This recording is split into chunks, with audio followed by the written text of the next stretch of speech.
Magandang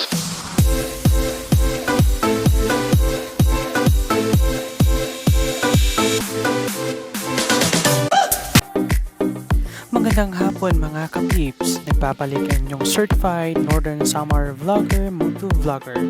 Walang iba kundi ako malamang. Ngayon, andito ako sa Barangay Dalakit, Boulevard, Catarman. Ngayon, tara't samahan nyo akong magmotor. Sa araw na to, tayo'y uuwi na.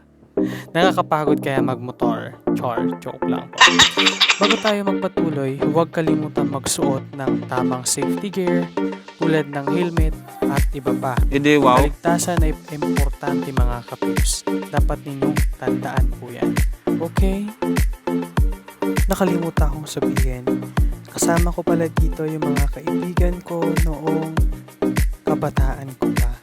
Mga childhood friends ko to.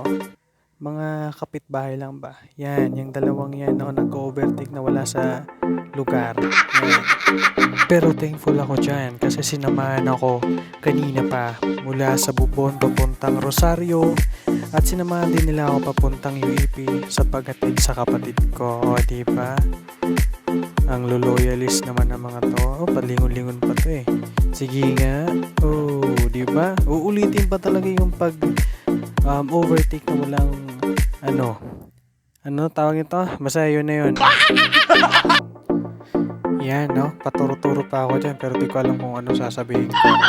Pero yun na nga, ang daming mga lumiliko dito na hindi nagagamit ng signal light. Yan, kagaya sa kasama ko, hindi na nagagamit ng signal light. Siya sa kanan, kaliwa o ganon. O, diba? Dire-diretso lang yan. Sabagay, okay na yan. Basta yun na yun. Sige, diretso ka lang. Yan, overtake ka na walang signal light. Sige, diretso.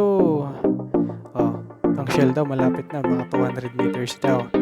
Sige nga, yan. Palingon pa to. Uy. Oh, siya. Nga pala, ma-open ko nga lang. FYI lang, no? Itong dalawang to, may mga jowa na to. Mga loyalist lang to pag wala yung mga jowa nila. So, ayun nga, binabaymay namin yung Dalakit, Catarman, papunta dito sa may Sunbig, kung saan lahat ng mga paninda ay marami. Ayun, ito po, excuse me po. Yun nga, balitang balita, sa radyong sira, iniwan ng jowa. Ayun, yung tanga, nagmakaawa at lumuluha.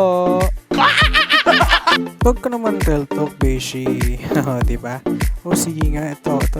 Grabe talaga ang tutulin magpadalagan. Magpatakbo pala. Bisaya ka man dong. Uy. So yun na nga, andito na kami sa Compre at malapit na din kami sa Sunbig. O diba? Sana all may family na. Huwag ka mainggit, gago ka. Mahirap ang buhay ngayon. Tapos magsasanaol ka pa magkaroon ng family. Bigas nga lang ang mahal-mahal pa. Tapos maghahanap ka pa ng family. Oh my God. You're getting to my nerves. Laging tandaan, before starting a family, make sure na malaki na ang pera mo. May pangsustento ka araw-araw sa family mo. Kasi nga, ang hirap ng panahon ngayon. O, diba? Nag-advise yung gago. Yun, nagtawanan pa yung mga tanga. Pareho talaga mga utak, O, tingnan mo to. Napabilisin pa talaga. Parang mga professional kamote riders. Ngayon, ipagsiksikan ko ang sarili ko sa isang bagay na hindi naman ako kasya. Ayan. Yan nga. Kaya lagi akong nasasaktan kasi mahilig ako makipagsiksikan. Hindi sorry na. Ang bilis naman magpatakbo ni Kuya. Ayun. Tapos, tingnan nyo. Babalik sa linya niya na walang signal light. Bakit mabilis? Oh, yun. Gagay, ginawang dipadyak yung bisikleta. Ang taba naman ng utak mo, boy. Ito na naman. May nakita naman akong hari ng kalsada. Nakagitna talaga. Uy, maraming chicks. Sweet wheel. Oh my Eh, joke lang. Di ako naman mahilig sa mga chicks. Kasi sisiw yun. Hindi, wow. So yun nga, bago magtapos ang video na to, huwag niyong kalimutan i-follow at like and share sa Facebook itong post ko. At mag-subscribe at i-click ang notification bell sa YouTube channel ko po. Gerald Gomez Vlogs. Andun na po doon sa description lahat ng mga linked account ko. So yun po, maraming salamat and enjoy. Bye mga kapips.